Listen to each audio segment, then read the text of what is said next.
Hello children's, good afternoon. कैसे हैं आप सब? आई होप कि आप सब घर में अच्छे हैं। सो चिल्ड्रंस, हमने क्लास 3 का व्याकरण बोध हिंदी ग्रामर स्टार्ट किया था और इसमें का चैप्टर 1 भाषा एंड लिपि हमने देखा था, लैंग्वेज एंड स्क्रिप्ट। एंड आज भी हम इसी चैप्टर को कंटिन्यू करेंगे। हमने इसमें देखा था कि भाषा क्या होता है, लिपि क्या होता है। तो भाषा क्या होती है? जब हम अपनी बातों को एक तरीके से बताते हैं या किसी के बातों को सुनते हैं तो वही तरीका हमारा हो जाता है भाषा। और लिपि क्या होती है? लिपि होती है जब हम कुछ लैंग्वेज लिखते हैं, कुछ भाषा लिखते हैं तो उन्हें लिखने के लिए एक चिन्ह होता है। जैसे कि कुछ भी लिखने के लिए, जैसे कि हमें आम लिखने के लिए, क्या करना पड़ेगा? यहाँ पे अ के बाद आ की मात्रा लगाना पड़ेगा ना। तो ये एक चिन्ह हुआ ना, ये एक मात्रा ही तो हुआ, हम इसको एक चिन्ह ही बोल सकते हैं, तभी तो ये आम होगा। और अगर ये चिन्ह नहीं रहेगा, मान लीजिए अगर ये चिन्ह जो है वो नहीं रहेगा तो ये क्या हो गया? ये तो हो गया अम। तो ये तो राइट शब्द नहीं है ना, राइट वर्ड नहीं है। तो क्या लगाएंगे हम इसमें? आ की मात्रा, मतलब कि एक मात्रा लगाएंगे, एक चिन्ह लगाएंगे, तभी हमारा ये वर्ड जो है, ये शब्द जो है वो पूरा होगा।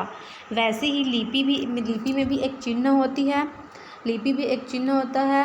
और उस चिन्ह के व्यवस्थित रूप को, मतलब कि जो स्टेप बाय स्टेप होता है, एक कतार के रूप में होता है, उसे हम लिपि कहते हैं। सो हम इसको लिपि को आगे आज की जो टॉपिक है उसमें पढ़ेंगे। कल हमने कुछ बातें बताई थी, मौखिक भाषा, लिखित भाषा, सांकेतिक भाषा। मैं उनको आपको थोड़ा सा रिवाइज करा देती हूँ। तो भाषा के 3 टाइप्स होते हैं, 3 रूप होते हैं। कौन कौन से होते हैं? मौखिक भाषा कल हमने देखा था, लिखित भाषा देखा था और सांकेतिक भाषा देखा था। तो मौखिक भाषा क्या होती है? मैंने आपको बताई थी कि मौखिक भाषा यानी कि ओरल लैंग्वेज, जब हम बोलते हैं या सुनते हैं तो वो हो जाता है हमारा ओरल लैंग्वेज, मौखिक भाषा। और लिखित भाषा क्या होती है? राइटन लैंग्वेज क्या होती है? जब हम किसी को लिखकर बताते हैं या पढ़कर बताते हैं तो वो हो जाता है हमारा राइटन लैंग्वेज। और सांकेतिक भाषा क्या होती है? जब हम किसी को बिना बोले, बिना लिखे, इशारों से बताते हैं, एक संकेत, हम इशारे में बात करते हैं किसी को कुछ चीज़ के लिए, कभी कभी इशारे से बताते हैं ना कि वो वहाँ पर है, मुझे ये चाहिए, तो वही हो जाता है हमारा सांकेतिक लैंग्वेज, सांकेतिक भाषा, सिंग लैंग्वेज। ओके, सो कल हमने ये देख लिया था एंड हमने यहाँ तक अपना चैप्टर जो था वो कंटिन्यू कर लिया था। एंड आज भी हम इसी चैप्टर को कंटिन्यू करेंगे, बट हमारा टॉपिक होगा आज का लिपि, स्क्रिप्ट। तो हम लिपि और स्क्रिप्ट को एक बार रीड कर लेते हैं। भाषा को लिखने के लिए जो विशेष संकेत चिन्ह निश्चित किए जाते हैं उनके व्यवस्थित रूप को लिपि कहते हैं। तो मैंने आपको बताया ना कि जब हम किसी लैंग्वेज को लिखेंगे तो उसमें एक निश्चित, मतलब एक जो परमानेंट, जो निश्चित जो रहेगा वही चिन्ह हम लगाएंगे। और उसी चिन्ह के व्यवस्थित रूप को, व्यवस्थित मतलब होता है कतार, स्टेप बाय स्टेप जो रखे होते हैं 1 2 3 4 ऐसा, तो वो व्यवस्थित रूप होता है। तो वैसे ही लिपि, वर्ड, चिन्ह के भी कतार बने होते हैं, व्यवस्थित रूप से वो भी रहता है, उसी को हम लिपि कहते हैं। अब हम नीचे का रीड कर लेते हैं। संसार में अनेक भाषाएं प्रचलित है जो प्रायः भिन्न भिन्न लिपियों में लिखी जाती है। अब संसार मतलब वर्ल्ड में ऐसी बहुत सी लैंग्वेज हैं, बहुत सी लैंग्वेज, और सभी लैंग्वेज को ना अलग अलग स्क्रिप्ट में लिखी जाती है, अलग अलग लिपि में लिखी जाती है। अब मान के चलिए कि हम भारत की बात करते हैं तो हम हिंदी लैंग्वेज का ज़्यादा यूज़ करते हैं, हम यहाँ पे हिंदी भाषा का ज़्यादा यूज़ करते हैं। तो हिंदी भाषा में जो लिपि रहती है हम उसे लिखेंगे। अब हम चले गए अमेरिका, वहाँ पे तो इंग्लिश होती है ना, वहाँ पे तो इंग्लिश बोला जाता है, तो वहाँ हम हिंदी भाषा की लिपि को तो नहीं लिख सकते ना, नहीं। तो यहीं पर बोला गया है कि संसार के में जो जितने भी भाषाएं हैं, जितने भी लैंग्वेज हैं, सबके भिन्न भिन्न, भिन्न भिन्न मतलब होता है अलग अलग, अलग अलग लिपियों में उसको लिखा जाता है। अब यहाँ पे कुछ एग्जाम्पल दिए गए हैं, हिंदी और संस्कृत। तो जो हमारी हिंदी लैंग्वेज होती है और संस्कृत लैंग्वेज होती है, उसको हम कौन सी लिपि में लिखते हैं जी? हम उसको लिखते हैं देवनागरी लिपि में। ओके। उर्दू की लिपि फ़ारसी, हम उर्दू की लिपि, उर्दू के जो लैंग्वेज होती है, उर्दू की भाषा होती है, उसको कौन सी लिपि में लिखते हैं? फ़ारसी लिपि में। ओके। और हम लिखते हैं अंग्रेजी की लिपि, रोमन। हम अंग्रेजी लैंग्वेज को कौन सी लिपि में लिखते हैं? रोमन। तथा पंजाबी की लिपि गुरमुखी है। और हम पंजाब में बोलते हैं ना पंजाबी लैंग्वेज, तो उस लैंग्वेज को हम कौन सी लिपि में लिखेंगे? गुरमुखी लैंग्वेज। सबसे फर्स्ट बात, हिंदी और संस्कृत।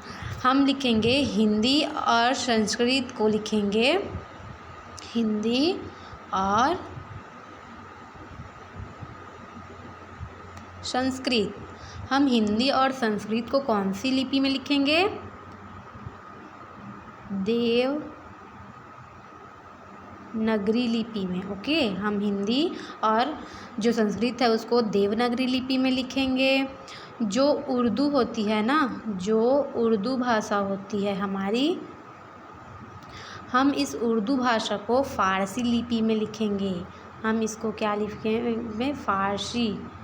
हम इसको लिखेंगे फ़ारसी भाषा में लिखेंगे। ओके। और हम जो अपनी इंग्लिश लैंग्वेज है, इंग्लिश भाषा है, उसको हम अंग्रेजी को हम लिख सकते हैं रोमन लिपि में, रोमन स्क्रिप्ट में। ओके। और जो हमारा पंजाबी भाषा होती है, जो हमारी पंजाबी भाषा होती है ना, उसको हम कौन से स्क्रिप्ट में लिख सकते हैं? हम उनको लिखेंगे, हम पंजाबी भाषा को लिखेंगे गुरमुखी लिपि में, गुरमुखी। सो चिल्ड्रंस, आई होप कि आपको सारी जहाँ जितने हमारे बुक में दिए गए हैं उतना भाषा और उनके स्क्रिप्ट, इट मीन्स लिपि, आपको आ गए होंगे। सो आप घर में और पढ़िएगा, आपको अच्छे से समझ आ जाएगा। तो यहाँ पे हम कहाँ पे थे? हाँ, सभी लिपियों के चिन्ह भिन्न भिन्न होते हैं। अब मैंने स्टार्टिंग में ही आपको बताया था, अगर सभी भाषाओं की लिपि भिन्न भिन्न मतलब कि अलग अलग होती है, स्क्रिप्ट, सारी लैंग्वेज की स्क्रिप्ट अलग अलग होती है, तो उन लिपियों, उन स्क्रिप्टों के जो चिन्ह भी होंगे वो भी तो अलग अलग होंगे ना, वो भी तो अलग अलग होंगे। उसी को यहीं पर कहा गया है कि सभी लिपियों के चिन्ह भिन्न भिन्न होते हैं। भारत में अनेक भाषाएं बोली, समझी एवं लिखी जाती है। हिंदी हमारे देश की राष्ट्रभाषा है। अब हमारे जो भारत देश में हैं, हमारे देश की राष्ट्रभाषा तो हिंदी है, हम तो हिंदी बोलते हैं ना। और हम अपने देश के अलग अलग राज्यों में अलग अलग भाषा भी बोलते हैं ना।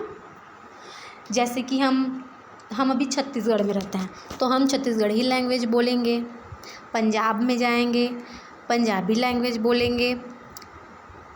महाराष्ट्र में जाएंगे, मराठी लैंग्वेज बोलेंगे। ऐसा होता है ना कि सभी तरफ हिंदी ही चलता है। हिंदी तो है हमारी राष्ट्रभाषा, लेकिन अपने अपने राज्य में भी अलग अलग भाषाएं होती है। इट मीन्स हमारे भारत में हिंदी लैंग्वेज के अलावा और भी बाकी बहुत सारी लैंग्वेज बोली जाती है। ओके। भारत के अधिकांश हिस्सों में लोग हिंदी में ही अपने विचार प्रकट कर सकते हैं। अब यहाँ पे क्या बोला गया है कि भारत के अधिकांश हिस्सों में, मतलब कि हमारी जो भारत है उसमें अधिकांश राज्यों में, अधिकांश स्टेट में हम हिंदी भाषा में भी बोलते हैं, हिंदी भाषा में ही बोलते हैं। भारत एक विशाल देश है इसके भिन्न भिन्न भागों में अनेक भाषाएं बोली जाती है। भारत में अंग्रेजी एवं उर्दू भाषा का भी खूब प्रयोग किया जाता है। अभी यहाँ पे मैंने आपको बताया कि हमारी जो भारत है वो बहुत बड़ी है और यहाँ पे हम एक ही लैंग्वेज नहीं बोलते हैं। हम अलग अलग राज्यों में, भिन्न भिन्न राज्यों में अनेक भाषाएं बोलते हैं। जैसे कि मैंने आपको थोड़ी देर पहले बताया कि हम छत्तीसगढ़ में रहते हैं, तो हम यहाँ हिंदी इंग्लिश के साथ साथ हम यहाँ छत्तीसगढ़ी लैंग्वेज भी यूज़ करते हैं। वहीं हम जाएंगे महाराष्ट्र, तो हिंदी इंग्लिश के साथ साथ वो मराठी लैंग्वेज यूज़ करेंगे। तो ऐसे ही अलग अलग राज्यों में, अलग अलग स्टेट में भाषाएं बोली जाती हैं। और भारत में तो हम अंग्रेजी भी बोलते हैं, पूरे भारत की बात है ना। हम अंग्रेजी भी बोलते हैं, हिंदी भी बोलते हैं और उर्दू लैंग्वेज का भी बहुत ही ज़्यादा यूज़ करते हैं। Okay, so childrens, I hope कि आपको समझ आया होगा। सो मैं आपसे एक रिक्वेस्ट करती हूँ कि आप लोग घर में भी एक बार और पढ़िएगा, आपको अच्छे से समझ आ जाएगा। सो चिल्ड्रंस, आज के लिए बस इतना ही। आगे का टॉपिक हम कल कंटिन्यू करेंगे। Okay, bye childrens, take care, thank you.